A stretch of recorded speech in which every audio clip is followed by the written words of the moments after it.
BPSC TRE 1 में 80,000 नवनियुक्त शिक्षकों ने ज्वाइनिंग किया और 40,000 पदों पे नियुक्ति नहीं हुई है, जिसको लेकर हमारे साथ जुड़े हुए स्टूडेंट लीडर सौरभ, चलिए हम इनसे बात करते हैं और हम जानते हैं क्या कुछ इनका कहना है।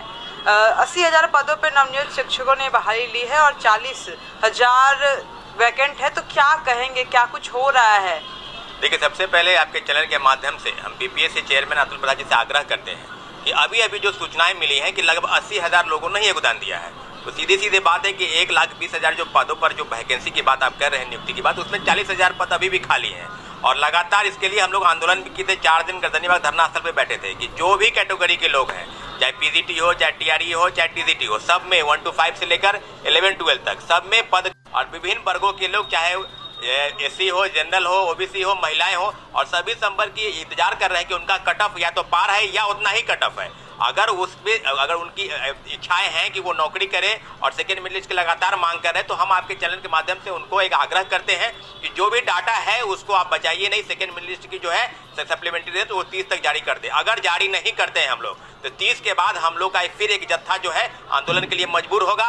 कहीं कोई उपाय नहीं है, इसलिए हम लोग उम्मीद करते हैं आपके माध्यम से। आपने भी ट्वीट किया था कि हम रिजल्ट देंगे, तो रिजल्ट की प्रतीक्षा में लाखों अभ्यर्थी आपका इंतजार कर रहे हैं। ये पारदर्शी क्यों नहीं किया जा रहा है? लगातार प्रदर्शन भी कर रहे स्टूडेंट के सेकंड लिस्ट को जारी कर दिया जाए, लेकिन उस पर भी कोई सुनवाई सुनने को नहीं आ रही है, तो ऐसा क्यों हो रहा है? लगातार शिक्षक बहाली परीक्षा में भी ऐसा हो रहा है। देखिए, निश्चित रूप से आपने कहा कि 1,20,000 पदों पर, तो नियोजित वाले भी उसी में हैं, लगभग 40-42,000। तो फिर वो डाटा तो आप उसी में बता रहे हैं, जो लोग ऑलरेडी जॉब में हैं उन्हीं को डाटा आप शो कर रहे हैं कि ये लोग भी ज्वाइन किए हैं। तो नए लोगों की बहाली अगर हुई है तो 70-75,000 लोगों की ही बहाली हुई है, और जो 80,000 बता रहे हैं तो उसमें से नियोजित वाले लगभग 40-42,000 हैं। तो आप सीधे जानिए कि कितने नए लोग ज्वाइन किए। तो ये डाटा आखिर बिहार सरकार या शिक्षा विभाग और बीपीएससी क्यों छुपा रही है? कंपनसेट करने की बात अगर सीट को, ये तो 50,000 ऑलरेडी हो चुका है, यानी 1 लाख पहले 70,000 निकला, फिर 50,000 उसमें से और ऐड हो गया। तो सीधे बात है कि नियोजित वाले को राजकर्मी का दर्जा दे दीजिए। जो दूसरे बहाली में फॉर्म अप्लाई किए हैं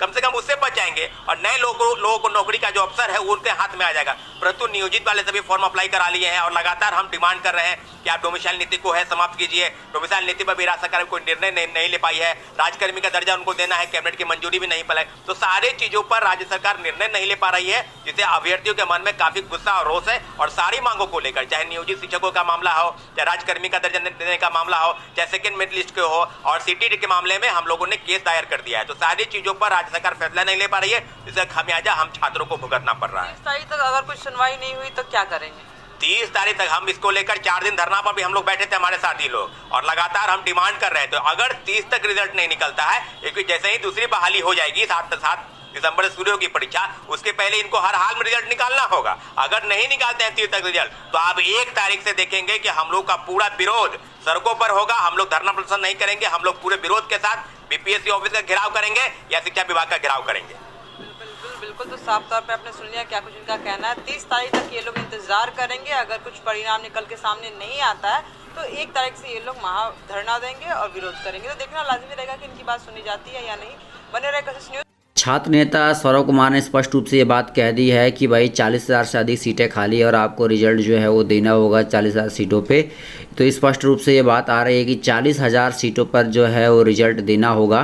तो डाटा की मांग जो है वो तेज़ हो गई है और कहा जा रहा है भाई कि हमें डाटा जो है वो दिया जाए, क्योंकि बिना डाटा के हम नहीं पता कर पा रहे हैं कितनी सीटें खाली हैं। और कहा गया है कि जो नियोजित शिक्षक हैं उनको हटा के जो है सप्लीमेंट्री रिजल्ट जो है वो दिया जाए।